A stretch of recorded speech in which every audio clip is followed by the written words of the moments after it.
Преостануваат уште само 2 дена до официјалниот старт на ловната сезона на полски и високопланински дивеч на сите ловишта со кои стопанисуваат ловните друштва и за тоа имаат валидна концесија.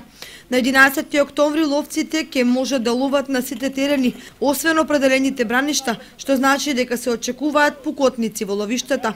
Ловното здружение Осогово ги има превземено сите неопходни организацијски мерки за успешен старт на сезоната, а ловочуварската служба ќе излезе на терен за да го следи одбивањето на ловот и почитувањето на законските норми и правилата на здружението.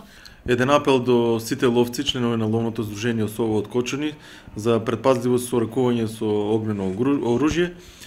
Еден апел исто така и за внимателност при ловењето, да не се прават штети на земјоделските култури и појоделски култури. Секако задолжително е носење на елек маркер и вадење на дневна дозвола за лов, кај што е пропишан дивечот за ловење.